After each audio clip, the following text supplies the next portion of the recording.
Price lord brothers and sisters. நீங்கள் நான் பைபிள்லேருந்து கற்றுக்கிட்ட சின்ன ஒரு விஷயத்தை தான் உங்ககிட்ட ஷேர் பண்ண போகிறேன். அது எந்த வசனத்தில் இருந்துன்னா 1 கொரிந்தியர் 10:23.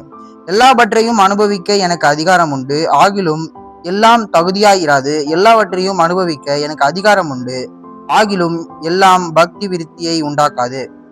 இது நம்ம தமிழ் பைபிளில் எப்படி இருக்குது. இன்னொரு இங்கிலீஷ் டிரான்ஸ்லேஷனில் நீங்கள் பார்த்தீங்கன்னா எப்படி இருக்கும்னா, I have rights to do all things but not all are good for மீங்கிற ஒரு இங்கிலீஷ் டிரான்ஸ்லேஷனில் அப்படி இருக்கும். அது உங்களுக்கு இன்னும் நல்லா புரியும். அதாவது எப்படின்னா, நமக்கு எல்லா விஷயத்தையும் செய்யறதுக்கு ஒரு ரைட்ஸ் இருக்கு, ஆனால் எல்லாமே நமக்கு நல்லதை தராதுங்கிறது தான் இந்த வசனத்தோட அர்த்தம். இப்போ நம்ம இதை நம்ம வாழ்க்கையில நம்ம எப்படி புரிஞ்சுக்கலாம்னா, ஒரு சில விஷயங்கள் நமக்கு ஒரு டவுட் இருந்துகிட்டே இருக்கு. எப்போவே இந்த விஷயத்த எல்லாருமே பண்றாங்க, உலகத்துல இருக்க எல்லாருமே பண்றாங்க, நான் பண்ணலாமா, இதை நான் பண்ணா தப்பா அப்படிங்கிற ஒரு டவுட் எப்பவுமே நமக்கு இருந்துகிட்டே இருக்கும். அதுதான் இந்த வசனம் நமக்கு எக்ஸ்பிளைன் பண்ணுது. எல்லா விஷயத்தையும் நமக்கு பண்றதுக்கு நமக்கு ரைட்ஸ் இருக்கு, ஆனா எல்லா விஷயமே நமக்கு நல்ல விஷயமானு கேட்டா அது கிடையாது.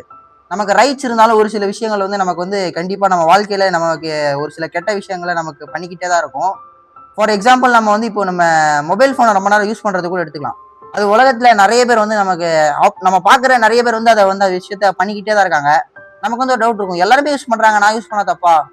அப்போ அது எப்படின்னா, எல்லாருமே யூஸ் பண்றாங்கிறதுக்காக நம்ம பண்ணலாம், நமக்கு ரைட்ஸ் இருக்கு, ஆனா அது நமக்கு நல்லதை தருமா நல்லதை தராங்கிறத நம்ம தான் தெரிஞ்சு நம்ம வாழ்க்கையில இருந்து அதை நம்ம எடுத்துக்கணுமா இல்ல நம்ம எடுத்துக்க கூடாதாங்கிறத நம்ம தான் டிசைட் பண்ணணுங்கிறத அந்த வசனம் சொல்லுது.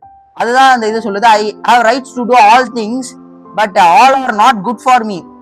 எனக்கு எல்லா விஷயத்தையும் செய்யறதுக்கு எனக்கு ரைட்ஸ் இருக்கு, எனக்கு ரைட்ஸ் இல்லைங்கிறதுக்கான விஷயம் எதுவுமே கிடையாது. என்னால எல்லா விஷயத்தையும் செய்யறதுக்கு எனக்கு ரைட்ஸ் இருக்கு, ஆனா எல்லா விஷயமே எனக்கு நல்லதான்னு கேட்டா எனக்கு 100% எல்லா விஷயமே எனக்கு நல்லதை தராது.